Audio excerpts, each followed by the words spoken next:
Amém, irmão? Então abra a tua Bíblia comigo aí em Colossenses capítulo 2. O texto é grande. Colossenses capítulo 2. Mas eu quero ler. Começando junho, hoje é dia 2. E é assim que a gente começa o mês. Vai recebendo uma mensagem, vai escrevendo e vai pregando. Vai escrevendo e vai pregando. Vai escrevendo e vai pregando. E Colossenses é um livro fantástico, porque ele vem desconstruir muita coisa, principalmente falsas doutrinas, religiosidade, filosofias vãs. Sabe que isso foi muito enxertado no ministério e enxertado na obra de Deus. E eu quero declarar para você que Cristo é suficiente na sua vida, amém? Cristo é suficiente na sua vida, querido. Aleluia! Glória a Jesus. Paulo diz assim no capítulo 2 e o versículo 4. Eu vou ler o versículo primeiro, porque é bom. Gostaria, pois, que soubesseis quão grande luta venho mantendo por vós, pelos laodicenses, e por quanto não me viram face a face, para que o coração deles seja confortado e vinculado juntamente em amor, e eles tenham toda a riqueza da forte convicção do entendimento, para compreenderem plenamente o mistério de Deus, Cristo. Quem é o mistério de Deus? Cristo. E quem todos os tesouros da sabedoria e do conhecimento estão ocultos. Agora aqui que eu queria começar.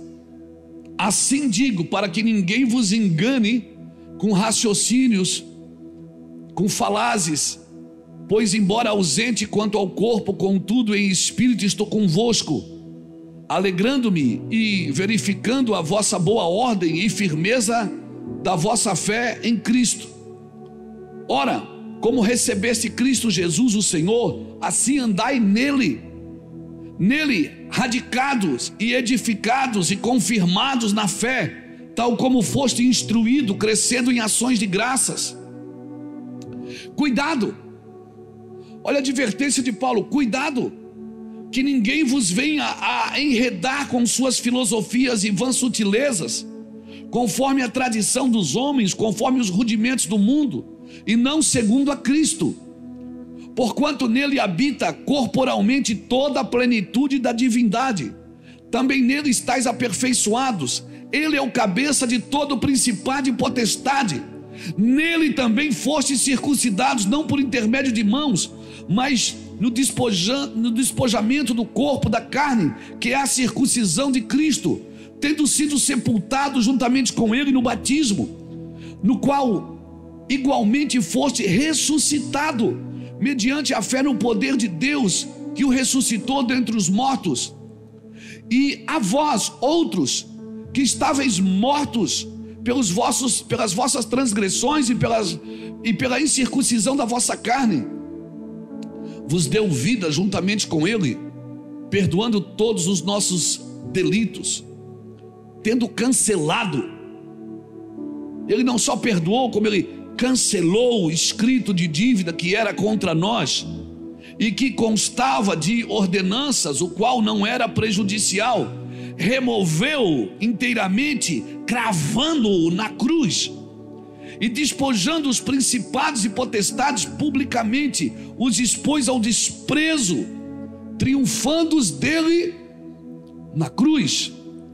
De novo Paulo diz: ninguém, pois, vos julgue por causa de comida e bebida, ou dia de festa, ou lua nova, ou sábado, porque tudo isso tem sido sombra das coisas que haviam de vir, porém o corpo é de Cristo.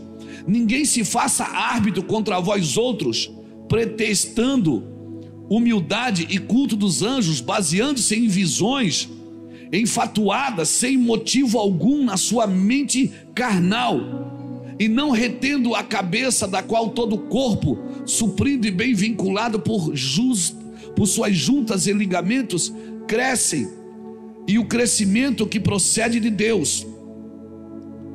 Se morreste com Cristo, Olha, cristão, se morreste com Cristo para os rudimentos do mundo, porque, como se vivesseis no mundo, vos sujeitais a ordenanças, não manuseis isto, não proves aquilo, não toques naquilo outro, segundo os preceitos e doutrinas dos homens, pois que todas estas coisas com o uso se destroem. Tais coisas com efeito têm aparência de sabedoria,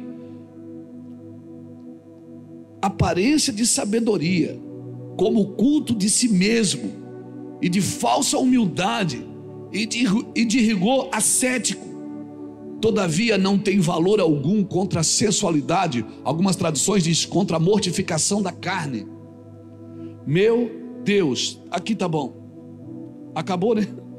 Acabou o capítulo 2. Nós lemos todo. Irmãos, Colossenses é fantástico. Eu gostaria de receitar Colossenses para você ler em casa, principalmente o capítulo 2 e o capítulo 3. Paulo está tentando acordar a igreja e dizer para ela: vocês estão presos em filosofias, em ordenâncias, vocês seguem a Deus com regras, e vocês criam essas regras não só para vocês, vocês criam essas regras para os outros. Irmãos, isso é uma distração. Amém?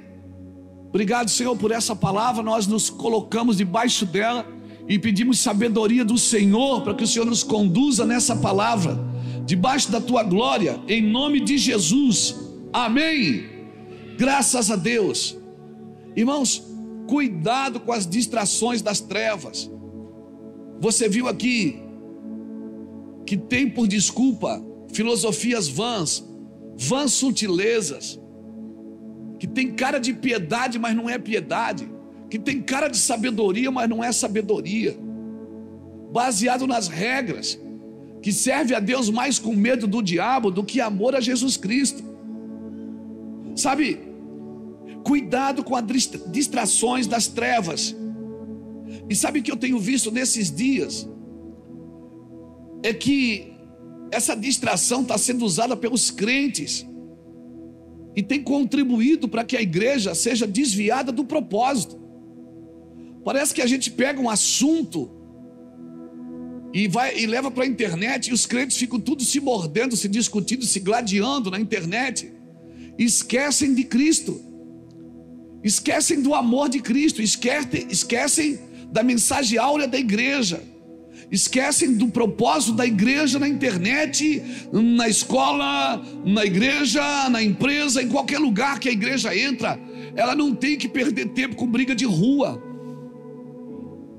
Isso é briga de rua, irmão. Amém? A nossa briga, ela está marcado o horário, ela tem as armas adequadas, ela tem a forma adequada. Irmão, dizer a esta geração que tem um propósito eterno tem sido difícil. Por quê? Porque é uma geração que vive de momento, de confusão momentânea. Acontece uma coisa, no outro dia está todo mundo discutindo na internet. E o pior, você tem que escolher um lado, você tem que ficar num lado. Hoje o lado mais comum é da direita e da esquerda. Qual lado que você é? Eu sou de cima, irmão. Eu quero salvar os dois lados. É claro que por causa da família, por causa da comunhão, a gente comunga com um lado melhor do que o outro. Mas nós queremos salvar os dois lados. Eu fico imaginando, as coisas acontecem, se acontece um problema, se acontece um caos, como diz aqui no sul, se acontece um crime, se acontece uma reportagem, as pessoas ficam discutindo, crente perdendo tempo com discussões tolas,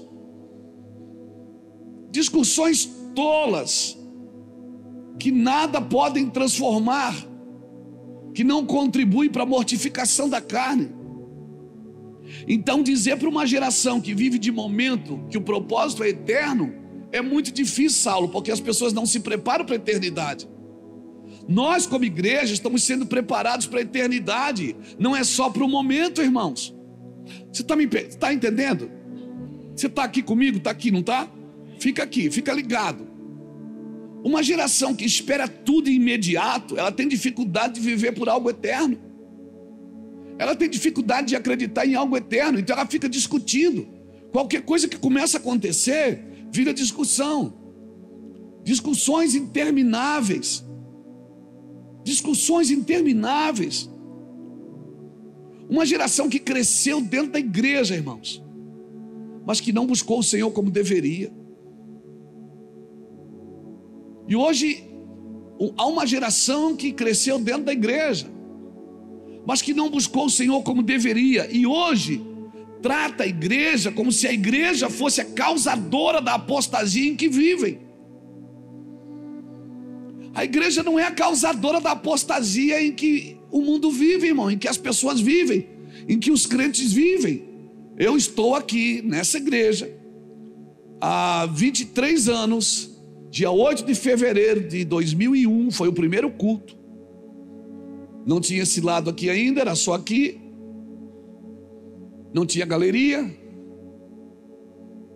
Não tinha a parte de trás que a gente comprou. Agora compramos outras partes de trás. Não tinha nada disso. Eu estou há 23 anos pregando a mesma coisa. Escute, as mensagens são as mesmas. Vivendo a mesma coisa. Trabalhando pela mesma causa.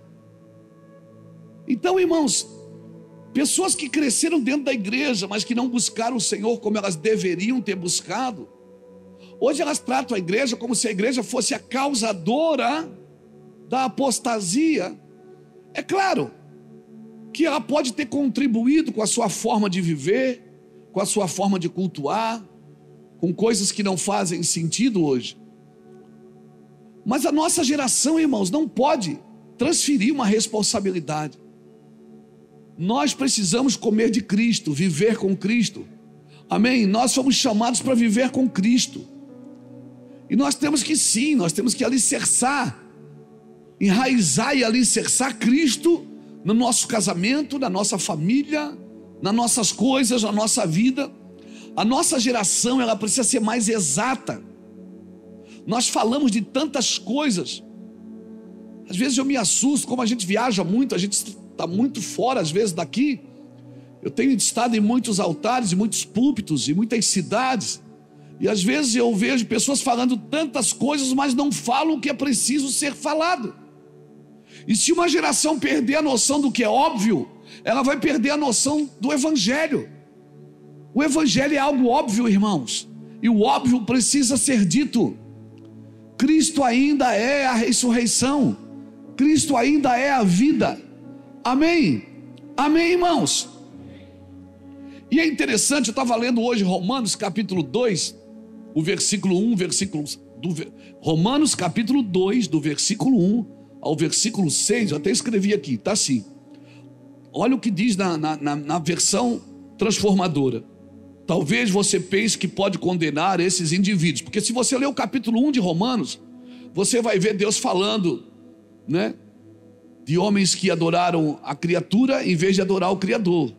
E ele fala que esses homens foram entregues às suas paixões infames, homem com homem, mulher com mulher, está na Bíblia. Só que daí você lê aquilo, você diz, está aqui na Bíblia. Aí no capítulo 2 Deus diz, mas você que fica falando dessas pessoas, olha o que ele diz. Talvez você pense que você pode condenar esses indivíduos, mas é igual a eles e não tem desculpa. Quando diz que eles deveriam ser castigados, condena a si mesmo, porque você que julga os outros pratica as mesmas coisas. E sabemos que Deus, em sua justiça, castigará todos os que praticam tais coisas. Uma vez que você julga os outros por fazerem essas coisas, o que leva você a pensar que evitará o julgamento de Deus ao agir da mesma forma? Não percebe? Olha isso, irmãos. Não percebe, eu estou lendo o capítulo 2 de Romanos, do versículo 1 ao 6. Não percebe quanto ele é bondoso, tolerante e paciente com você? Sabe o que Paulo está dizendo? Deus foi tão paciente com você, tão amoroso para te salvar, e agora você fica criando caminhos para os outros que nem você foi salvo por eles. É isso que Paulo está tentando me dizer. Você não percebe que Deus é bondoso? que Deus é carinhoso, é paciente, é tolerante, não vê que essas manifestações da bondade de Deus visam levá-los ao arrependimento? Deus está dizendo o seguinte: sabe o que eu estou fazendo? Eu queria que eles se arrependessem, mas por causa da tua ira, eles não se arrependem. É isso que eu quero falar nessa noite. Arrependimento pela ira não transforma a vida de ninguém. O arrependimento tem que ser pelo amor. Mas por causa do seu coração rebelde, você se recusa a abandonar o pecado, acumulando ira sobre si mesmo. Pois o dia da ira se aproxima, quando o justo juiz de Deus se revelará. Ele julgará a cada um de acordo com os seus atos. O que é que eu aprendo aqui, Paulo? Eu aprendo aqui que nós queremos que as pessoas se arrependam, mas um arrependimento causado pela nossa ira, não pelo nosso amor. Então eu não posso ser um pregador: eu estou irado contra o pecado. Não é a tua ira que salva as pessoas, é o teu amor que constrange. Pegou? Você está pegando? É isso que Paulo está tentando dizer para os colossenses. Ele diz: vocês criaram tantas regras, filosofias vãs, sutilezas, que agora eu quero salvar as pessoas através de vocês, eu não consigo. Em outras palavras, vocês ficaram muito religiosos e muito chato. Na linguagem Luiz Herminiana, vocês ficaram muito religiosos e muito chato. Você que decide quem toma ceia, quem não toma, você que escolhe quem senta e quem não senta, você que decide. Não, não é você que decide, meu irmão. O Senhor está dizendo: Cristo é suficiente. Amém? E Deus quer selar o coração de cada cristão com muito amor, com muita sabedoria. E quando você abraçar alguém, amar alguém, certamente essa pessoa vai ser constrangida por amor, não por ira. Nós queremos que as pessoas se arrependam, mas um arrependimento pela nossa ira, não pelo amor. Arrependimento gerado pela ira não transforma pessoas. Por isso que o amor tudo sofre, tudo crê, tudo suporta, mas ele jamais acaba. Só uma pessoa amada, irmãos, ela pode se arrepender. Como é que é, pastor? Só. Você lembra do filho pródigo? O cara pegou o dinheiro do pai e disse: pai, eu quero a minha herança. O pai dividiu. Ele foi, gastou tudo. Quase quebrou o pai. Foi lá, gastou tudo. Tentou comer com os porcos, não conseguiu. Até os porcos não queriam ele no curral. Aí a Bíblia diz que ele caiu em... E quando ele caiu em si, ele lembrou de quem? Por que ele lembrou do pai? Porque ele foi amado por aquele pai. Quando as pessoas caírem em si, sabe de quem elas vão lembrar? De quem as amou, não de quem as condenou, de quem as julgou, de quem as perseguiu. Ei, elas vão lembrar de quem as amou, de quem cuidou delas, quando elas ainda estavam na semente, quando elas não mereciam. Aleluia. Você está me entendendo, querido? Por que ele não lembrou do irmão mais velho? Por que ele não lembrou? Ele disse: eu vou para a casa do meu pai, porque na casa do meu pai até os funcionários dele são bem tratados. Meu pai é um homem bom, e certamente eu vou pedir para ele me tratar como um dos seus empregados. Pai não trata você assim não, bebê. O pai é pai, ele não trata você como evangélico não, da igreja tal, da igreja A, da igreja B ou da igreja C.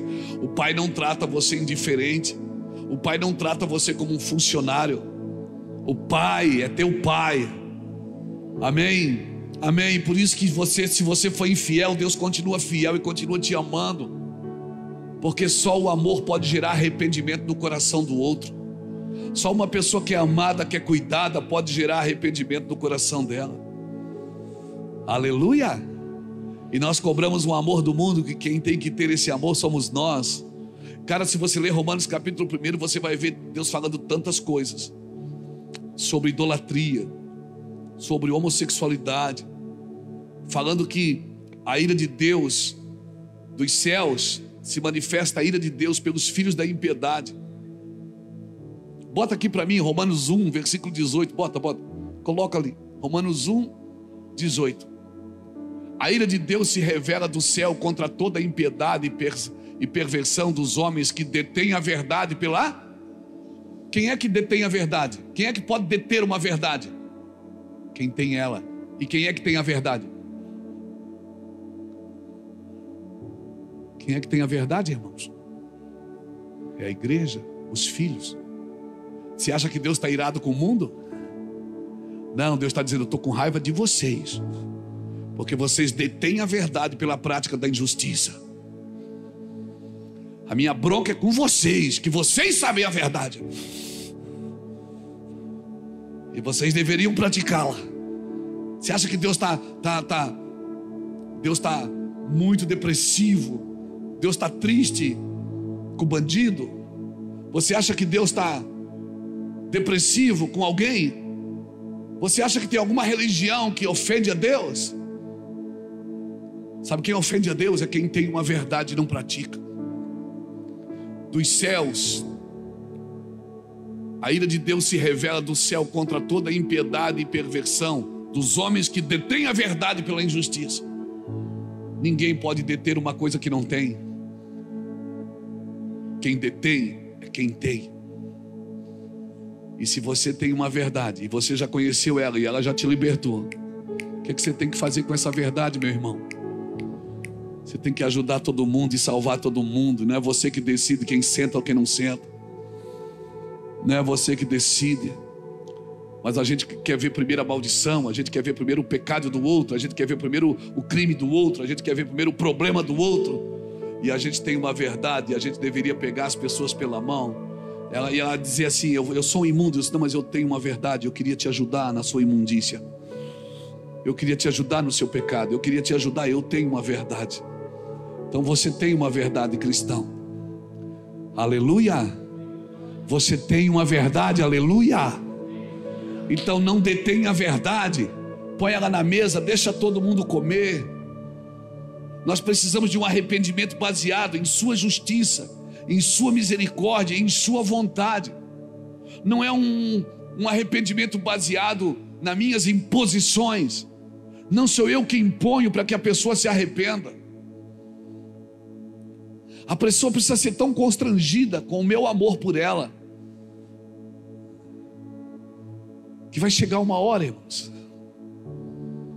que vai chegar uma hora que ela vai se interessar por aquilo que eu tenho. Eu me lembro, irmãos, assim que a gente converteu, a gente ia na casa dos parentes, nas festas da família, e eles lá bebendo, fumando e contando história e arregaçando todo mundo, falando mal e tal. E a gente chegava, eles riam da gente. Tinha uma festa, uma vez eu fui numa festa da nossa família, eles pegavam assim, enchiam o copo de bebida. Bebe aí, Luiz. Vai dizer que você não bebe. Deus bebe, Jesus bebia vinho, por que você não pode beber? Eu disse: não, eu não. Bebe aí. E ficava brincando. Irmão, à medida que eu fui andando em Deus, sabe?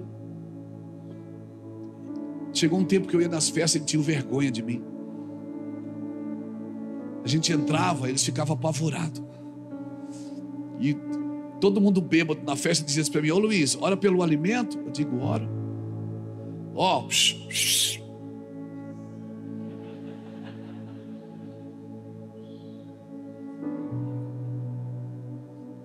Luiz vai orar pelo alimento. Aí eu já aproveitava, né, irmão? Deus, vou orar por maionese? Não, vou orar pelo meu tio, vou orar pela minha tia. Eu comecei a orar: Deus, toca essa casa. Deus, eles te servem, eles são homens bons e mulheres abençoadas. O Senhor dá uma chance para eles te conhecer. Irmão, era quebrantamento. Cadê a comida, irmão? Era choro e lágrimas. Por quê? A gente converte e diz: eu não vou mais. Lá na minha casa é todo mundo desviado. Esses demônios, o sangue de Jesus tem poder. Você é crente, era para você ir agora. Era para você sentar na mesa, comer com eles, conversar com eles. Amém? Não vai na festa das famílias porque eles são de outra igreja, de outra religião. Isso é filosofia vã, é vã sutileza. Isso é demônio. que está tentando roubar o melhor de Deus da sua casa. Vai servir teus irmãos, vai abençoá-los, vai amá-los. Ah, mas eu tenho medo que eu capaz de eu ir e não voltar mais.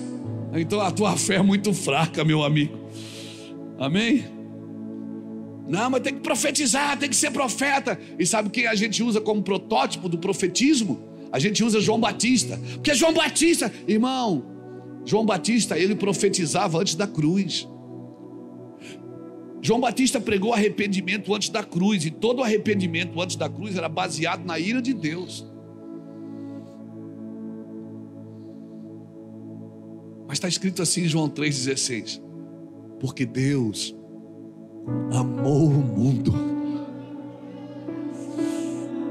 de tal maneira que deu o seu Filho.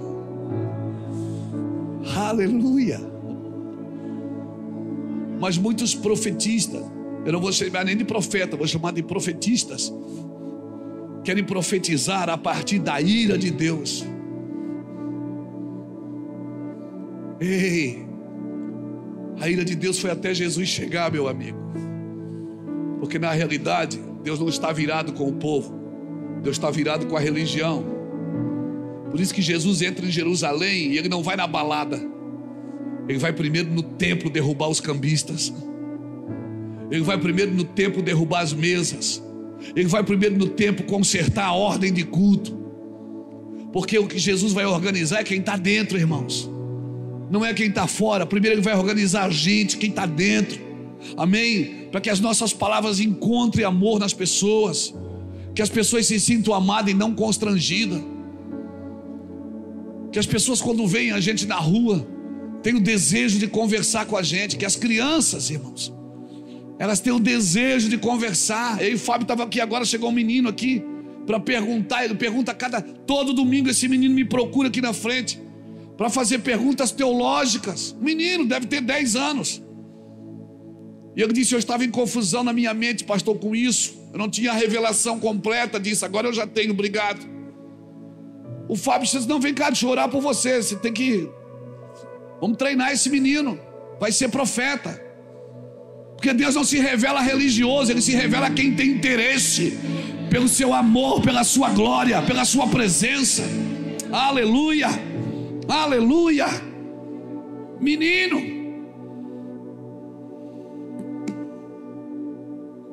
depois da cruz, irmãos, o arrependimento, ele é por amor. Eu e você precisamos desarmar. Nós somos cristãos armados ainda, armados com a nossa religião evangélica. Eu sei, irmão, eu sei que avivamento, que arrependimento precisa estar firmado na confissão de pecado, na obra completa da cruz, na supremacia de Cristo. Eu sei disso, irmão, não sou ignorante. Eu sei que sem Cristo nada podeis fazer, mas nós precisamos representar isso melhor. Nós precisamos deixar a mesa posta e a gente precisa ter interesse disso, irmãos. As pessoas que nos ouvem como cristãos, elas precisam ter fome e sede de justiça. As pessoas, elas precisam ouvir a gente e querer isso, irmãos. A gente não pode cobrar. Isso aqui não é um pedágio. A igreja não é um pedágio. A igreja não é um pedágio. Nós paramos na confissão de pecado. Oh, meu Deus. A gente quer impor. Você tem que fazer. Você não tem, irmãos. Não tem. As pessoas têm que ver você praticando algo por amor. Amém? Irmão, se a sua casa fala na hora do almoço, na hora da janta, vocês sentam para falar da igreja, certamente seus filhos nunca vão querer vir à igreja. Mas se você sentar, abrir a Bíblia para falar de Cristo, seus filhos vão querer servir a Cristo. Não terceirize para o Estado, não terceirize para as escolas, para o professor a doutrina para os seus filhos. É você quem faz, irmão. Essas coisas elas não têm nenhuma afinidade com a ressurreição de Cristo. Cristo ressurgiu dos mortos, irmãos. Deixou uma incumbência para mim e para você. Amém. Preguem, ide por todo mundo, falem, vivam isso, queimem, deixe as pessoas quererem, e certamente as pessoas vão querer. Mas parece que eu venho servir a Deus e parece que Deus me deve alguma coisa, parece que Deus está sempre me devendo algo. Irmãos, mas eu estou fazendo tudo certo. Às vezes não é o certo que eu tenho que fazer, é o exato, porque o certo é diferente do exato. Eu tenho aprendido que pecado é toda coisa boa que não tem Cristo. A santidade do Senhor, ela está firmada na pureza, e nós não podemos perder essa medida. Então Paulo, quando ele fala aos Colossenses, ele está dizendo: deixa tudo que não é Cristo. Se você deixar tudo que não é Cristo, irmão, vai ficar mais fácil de você saber o que é Cristo. Porque antes, quando Paulo vai ensinar sobre o reino de Deus, antes de dizer o que é reino, ele diz o que não é. Ele diz: o reino não é comida nem bebida, mas é justiça, paz e alegria no Espírito Santo. Então pergunte a você mesmo, como família, como cidadão, o que estamos fazendo que não é segundo a Cristo?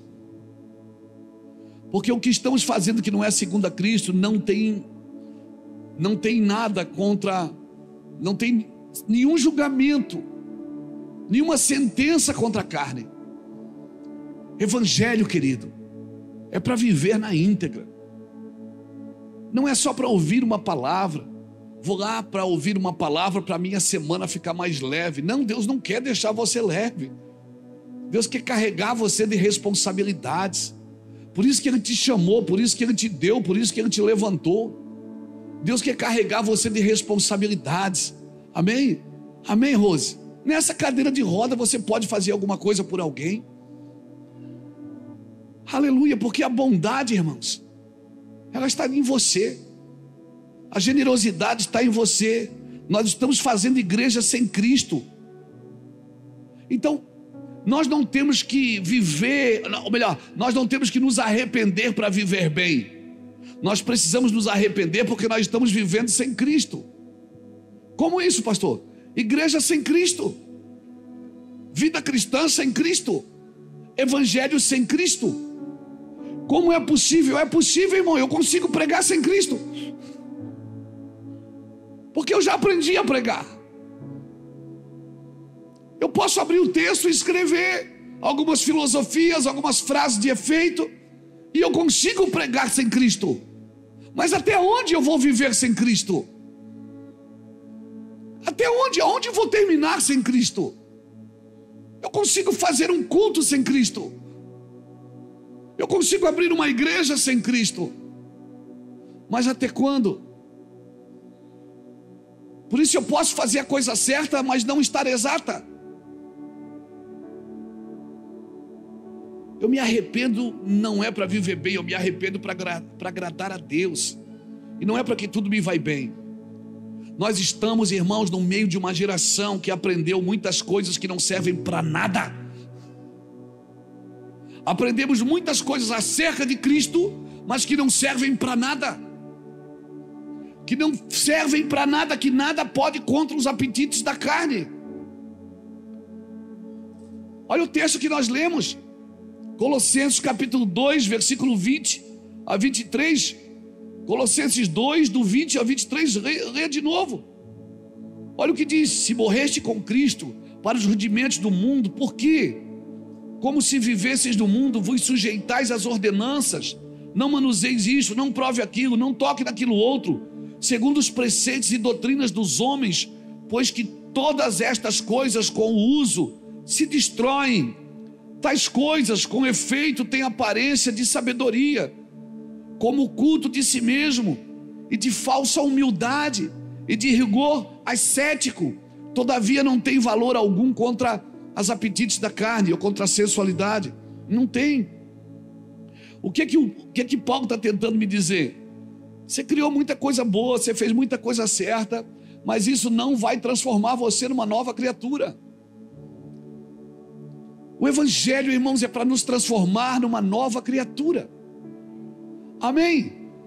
numa nova criatura. Não é para melhorar o Adão caído, é para mim viver o Cristo crucificado. Por isso eu preciso analisar a minha vida e ser radical comigo. Mas eu sou radical com os outros e tolerante comigo.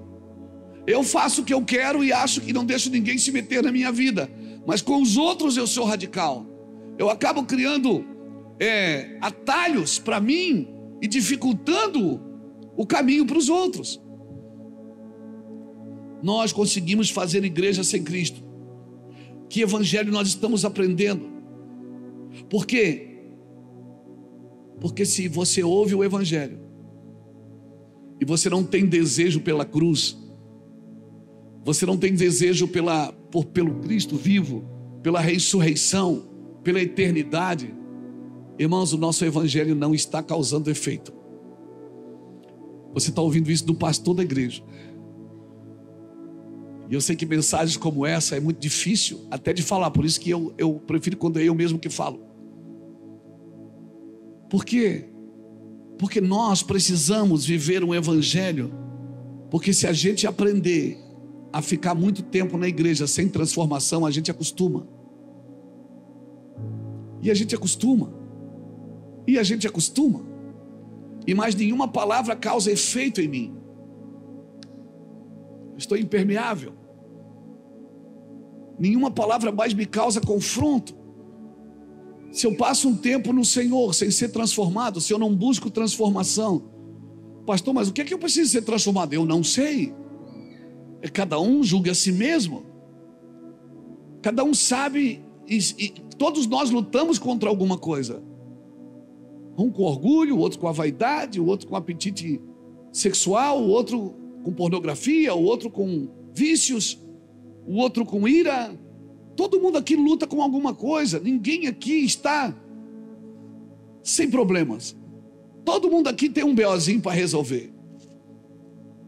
Eu não sei o que você e eu precisamos fazer. Eu sei o que eu preciso fazer, mas eu não sei. Então eu vou pregando o evangelho. Que evangelho nós estamos aprendendo sem cruz? Quando ele diz: pegue a sua cruz e siga-me. Se alguém quer me seguir, primeiro faz o quê?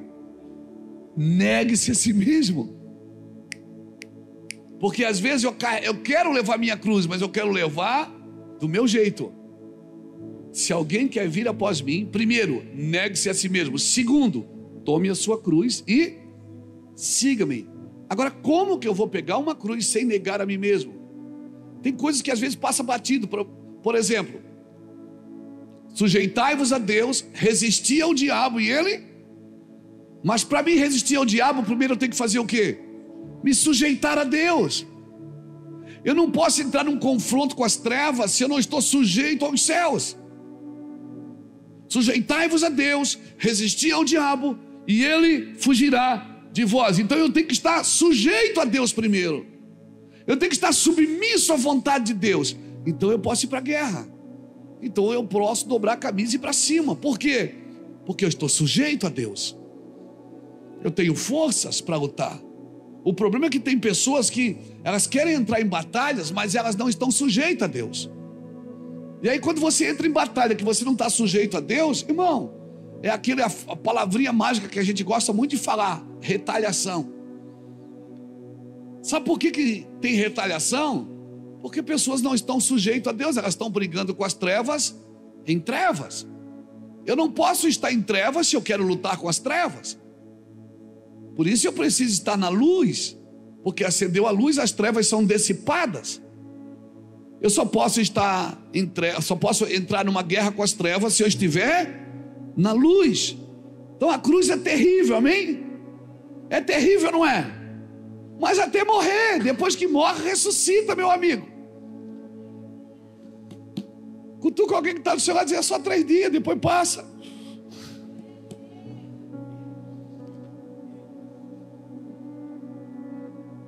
Então quando você diz, escuta bem o pastor Luiz aqui, quando você diz para um crente que vem na igreja para ser abençoado, você diz: você tem que tomar a sua cruz.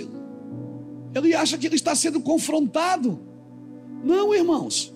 Quando nós falamos, tome a sua cruz, isso parece ser o fim. Não, irmãos, a cruz não é o fim, ela é o começo. Porque se eu não me sujeito a Cristo, eu não entro em nenhuma guerra, eu não vou vencer. É perda de tempo. Mas com Cristo, eu vou sendo discipulado pelo Senhor. A cruz é terrível. Mas olha o que a Bíblia diz em Filipenses capítulo 2, versículo 5, perdão. Filipenses não tem capítulo 5. Capítulo 2, versículo 5, que Deus, que ele se esvaziou de si mesmo, tomou a forma de servo, foi obediente até a morte, e morte de cruz. Mas Deus lhe deu, passou a cruz, aí começa. Sabe, passou a cruz, começa. E Deus lhe deu um nome que está acima de todo nome, a qual todo joelho se dobrará e toda língua confessará. Querido, é muito bonitinho as massagens no ego, é muito bonitinho as mensagens, né, motivacionais que vão jogar você para cima, levanta a mão e dá glória.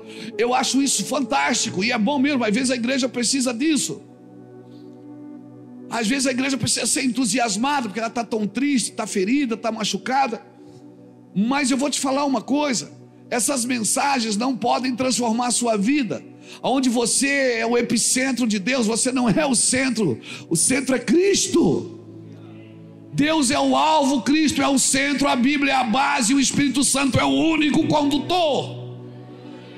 Aleluia! Eu e você precisamos entender isso. Então, mensagem, levanta a mão para cima e dá glória. Elas são motivacionais, são boas mensagens. Tem dia que eu preciso ouvir elas. Mas o que vai salvar a sua vida e a sua família e firmar você na casa, na rocha, o que vai firmar essa casa na rocha é as mensagens, irmãos, onde Cristo está dizendo: venha, eu quero restaurar você, eu quero transformar você num novo homem, numa nova mulher. Você não pode continuar vivendo, passa ano e entra ano, 10 anos, 20 anos, 30 anos, 40, 50 e 60, daqui a pouco você vai estar sentado numa cadeira, arrependido porque não viveu na plenitude de Cristo, e você poderia ter desfrutado na plenitude de Cristo. Obrigado pelo seu aleluia.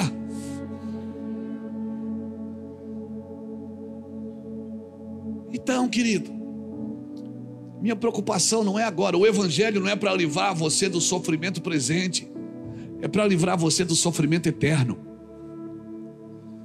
Então a gente faz tudo no culto para livrar a pessoa do problema hoje. E Deus está dizendo: não, hoje ela precisa passar por isso, porque para onde eu quero levá-la, ela precisa superar algumas coisas. Oh, meu irmão, você está me entendendo, querido? Minha preocupação é só essa. A verdade de Deus. Há uma diferença entre o certo e o exato. Tem até 2 traduções para a palavra verdade. Me ajudem aí os teólogos de plantão. A liteia e a faleia. É isso?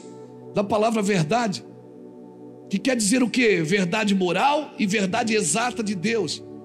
Então você pode estar fazendo uma verdade, mas não é a verdade exata de Deus. Não é a verdade moral de Deus.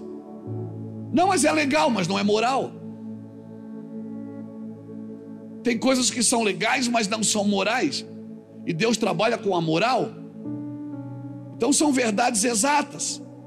Nós escutamos muitas coisas certas, mas não são exatas. Não são verdades moral, nem são verdades exatas de Deus. Porque é o único exato de Deus quem é? Quem é a imagem exata? Quem é o primogênito da criação? Quem é a manifestação exata do Deus vivo? Só Jesus. Então sem Jesus eu não vivo uma verdade exata. Eu conheço a verdade? Não, eu não conheço. Eu ouvi a verdade, mas eu não conheço. Eu conheço não é quando eu ouço e estudo. Eu conheço quando eu pratico.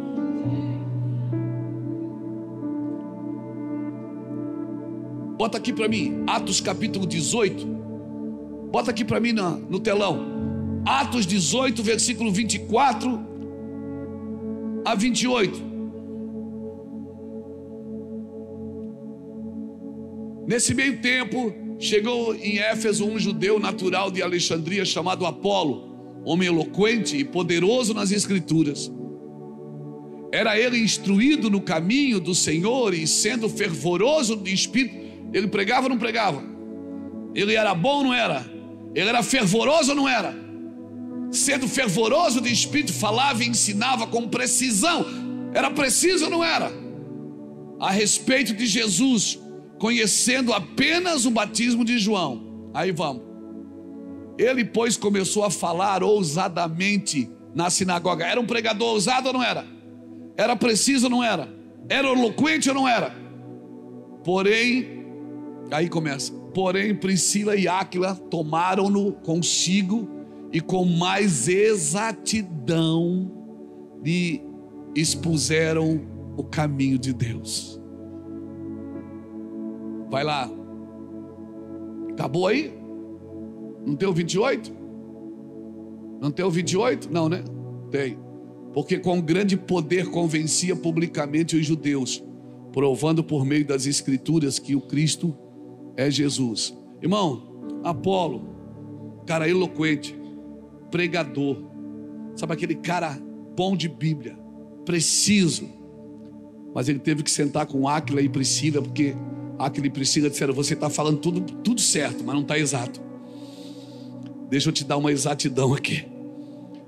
Com mais exatidão começaram a ensinar a Apolo o caminho de Deus. Você está vendo a diferença de você conhecer uma verdade, mas não conhecer uma verdade exata? A verdade exata das escrituras é Cristo, irmãos. É Cristo. Apolo estava falando muitas coisas certas, era um homem instruído na palavra, mas precisou de um casal, Áquila e Priscila, para ajudar a tornar o certo em exato. É isso que Paulo está tentando fazer com os colossenses. Ele está dizendo: vocês pregam, vocês vivem, mas tem muita coisa no meio de vocês que não é Cristo. Então tira do meio de vocês tudo que não é Cristo. Para chegar à estatura de um varão perfeito, você tem que colocar Cristo aí. Amém? Amém? Se alguém quiser vir após mim, renuncie a si mesmo. Mateus 16, 24. Se alguém quiser vir após mim, renuncie a si mesmo, tome a sua cruz e siga-me, estando sobre pena de morte para seguir a Cristo. Entenda, ele não está dizendo se você quiser vir a mim, ele está dizendo: vinde após mim. Vem cá, Dudu.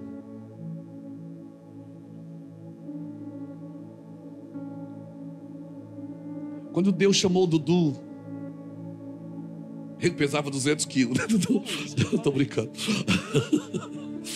Quando Deus chamou o Dudu, Deus disse assim: vinde a vós que estás cansado e sobrecarregado. O que é que custou isso para o Dudu? Nada. Deus disse: vinde a mim. Esse trabalho de ir a ele não te custa nada. Mas depois de um tempo Deus disse assim para o Dudu: vinde após mim, tome a sua cruz e siga-me. O que é que custou para o Dudu? Tudo. Ir a ele não te custa nada, mas viver após ele te custa tudo. Essa é a grande confusão do evangelho. É que as pessoas, elas vêm a Cristo e como não custou nada, elas continuam indo após Cristo, querendo não viver com mais nada. Então essas são as 3 fases da sua vida, querido. Vir a Ele não te custa nada. Vir após Ele, primeiro você vai ter que negar a si mesmo. Segundo, você vai ter que tomar uma cruz. E assim como Ele morreu por vós, você vai ter que morrer por alguém. E depois vai chegar um tempo na vida do Dudu que Ele não vai dizer: vinde a mim ou vinde após mim. Ele vai dizer: ide por todo mundo e pregai o evangelho a toda criatura. Quando Ele diz: vinde após mim, é você que vai com Ele. Quando Ele diz: ide por todo mundo, é Ele que vai com você. Aí Ele diz: põe a mão ali e cura, porque eu vou curar. Ele diz: fala, porque eu vou falar. Você está me entendendo o que eu estou te dizendo? Pegou isso no seu espírito? Ir a Ele não te custa nada, mas viver após Ele vai te custar a vida. Vai te custar tudo, vai te custar tempo, vai te custar recurso, vai te custar tudo. Até o dia que ele olhar para você e dizer assim: agora vai por todo mundo e prega o evangelho a toda criatura, ensinando ele a guardar, assim como você aprendeu. Você vai ensinar a guardar todas as coisas. Não é só para fazer festa, não é só para fazer evento, não é só receba, não, você vai ensinar todas as coisas. Amém? Você vai dizer para a pessoa: no dia bom você celebra, no dia mau você aprende. Você vai aprender sobre marido, você vai aprender sobre esposa, você vai aprender sobre filho, sobre pai, sobre pagar suas contas, sobre fazer a coisa certa. Você vai aprender tudo. Oh meu Deus, alguém está me entendendo aqui? Obrigado, Dudu. Isso é evangelho. E o que passa disso é anátema.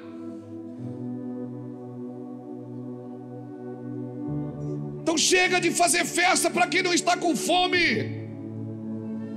Do que adianta ter igrejas cheias de gente vazias,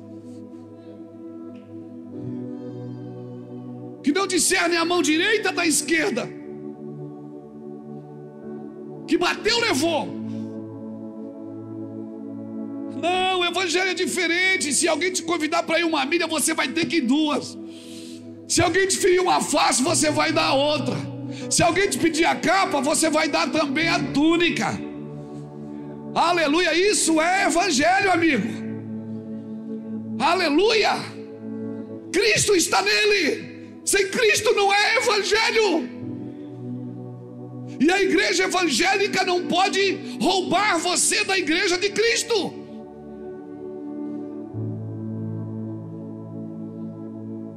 Por isso a igreja evangélica não pode se distrair com coisas que não tem Cristo nelas.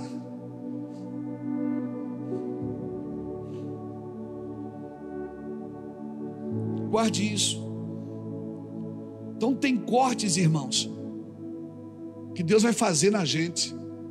Paulo fala da circuncisão aqui para esse povo. O que ele está tentando dizer? Ele está dizendo o seguinte: Deus vai te dar um corte que vai anular algumas doutrinas que vão se tornar insignificantes da sua vida. Por que você acha que Abraão teve que circuncidar? Porque ele contaminou o canal com Agar, irmãos. O canal que traria promessa. Deus está limpando o canal de Gerar. Paulo está dizendo assim: a circuncisão agora é no coração.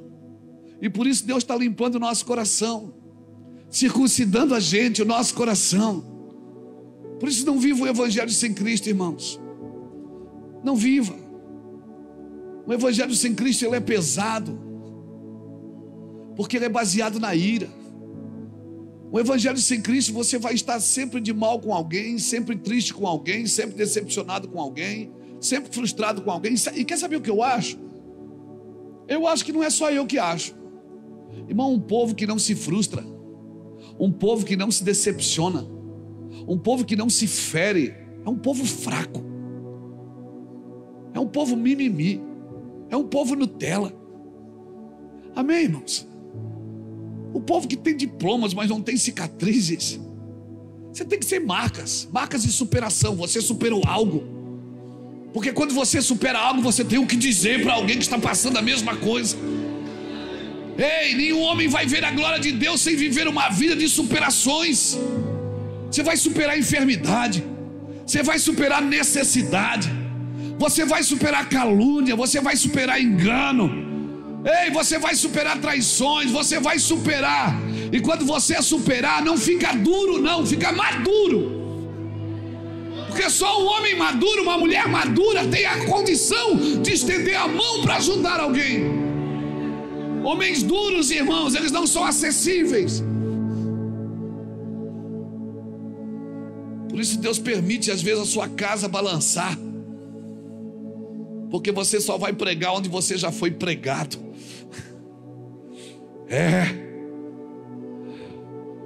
Quando alguém sentar com você, você vai dizer: eu sei o que é querer comer um cachorro quente e não ter dinheiro para comer um cachorro quente.